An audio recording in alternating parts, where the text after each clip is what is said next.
Today, practice-wise, will be a typical Wednesday practice at our facility. So, we're going to start our routine up and just go through a regular, work week for us, which is the first and second down day. Today, we're healthy. We have all of our players on the field ready to go. We know the surroundings. Again, it should just be a normal day for us. We're excited about the opportunity as the days go by, getting a little bit closer to game time. The excitement builds. And again, we can't wait to play the game. I'll take your question. Lovie, as the 85 team casting a shadow of this franchise, how would you describe the relationship between your legacy and your team, and how the legacy of that team impacts your team? Well, I wouldn't say that it's cast a shadow. They set a high standard for us, and you'll always be judged by your best team. Of course, that was probably our best team we've had, and what we've tried to do is just we're trying to win a championship ourselves, but they're around. The 85 Bears are talked about seem like weekly, rightfully so.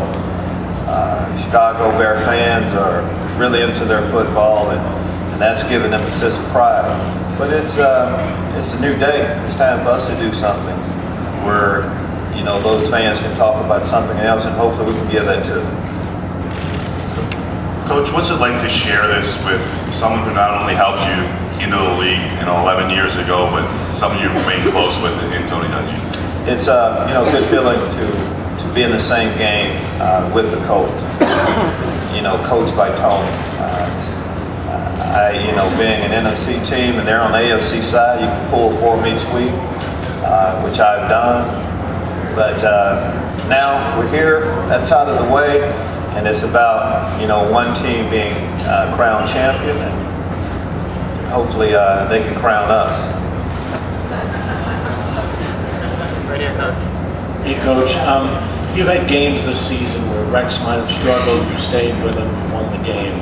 Other than injury, is there a scenario where you would pull him in favor of Brian Griese? I'm just wondering, will Peyton Manning be asked that question? Probably not. Rex Grossman should be asked it. I should be asked that question. Rex is our quarterback. Shouldn't have to continue to go over that. No, I'm not planning on pulling Brian Urlacher or Olin Krutzy. Coach, over here, I have a question about special teams. You both have terrific kickers with high percentage, make clutch kicks. I wonder how that might change your strategy, either when you have the ball or they have the ball late in the game. And in general, do you have any concerns as a coach that kickers might have more impact on the game than they might because they're so accurate in this era? Well, we relied on Robbie all year. That has changed our way of thinking a little bit. We know if we get close, there's a good chance that we can get three.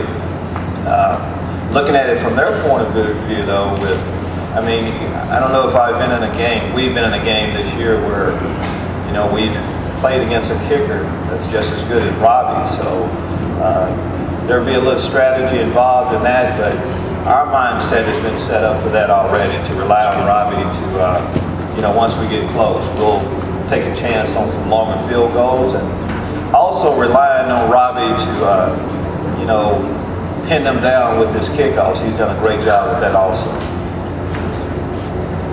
Coach, just a question again about the quarterbacks. Do you? Of course. When you look at the way Tony manages Peyton Manning, the freedoms he allows him as a quarterback, and you compare that to what Rex has and other quarterbacks around the league have, do you think coaches overmanage sometimes quarterbacks, and how do you compare what freedoms Rex has versus Peyton? Well, I don't know exactly. I don't know, everything about Peyton's situation as far as how they manage him. I just know in general, there probably aren't a lot of quarterbacks that do as much as Peyton does, especially pre-snap. We don't do that. Rex will not go through the amount of things. He didn't have that type of freedom. All systems are set up a little bit differently. Just like Brian Urlacher doesn't have freedom to change any play that he wants. So we get a blitz with him blitzing every time. we get a pass with Rex throwing it every time. So we're set up a little bit differently. We like our system. Coach, all of the gesticulations of Manning, it's kind of irritating to watch. Is it irritating to a defense, and what does it do to your defense? To be truthful, it doesn't do a lot for us. I mean, eventually, he'll take the snap, and that's what we're concerned about as much as anything else. What they go through. Of course, we watch the clock, and eventually, before the clock ticks down, they'll snap the ball. You can't. You know, early on, teams tried to figure out exactly what he was doing with the, if he does this, there's run that's coming, this says pass. You can't get into all of that. We're into what we do. I'm more concerned about our defense getting the call, getting set before the snap, and then playing fast. Talking to Rod Marinelli in Detroit, he kind of marveled at your belief in this defensive system and really kind of praised how you believe in it. What makes this defense unique, and what about it makes you believe, and so many other coaches believe, that this is the right system? Well, I think it has a proven success rate, number one. I think this is about the 10th anniversary of it. We've had a chance to see it against all different types of offenses. I think with what we're trying to do, I'm talking about having our guys play fast, this gives them the best opportunity to do that. It's a single gap defense. We don't ask guys to do too much, take this gap or that. Normally there's one gap that every player has, and we want him to just get set and play fast until the whistle blows. Along with that, once you get players playing fast, then you get takeaways. Ball starts coming out. We got more takeaways this year than any other team in the league. I think just all of those things and just being able to see it over a period of time and have success with it. Lovie, to your left. Right here, Lovie. To your left. To my left. Right here. Okay, Ryan. Who came up with the idea for the checklist outside the hotel, and do you try to use it as a constant reminder? I get quite a few letters each week giving me a little advice on the approach we should take each week. Some of them I read, some of them I don't get a chance to.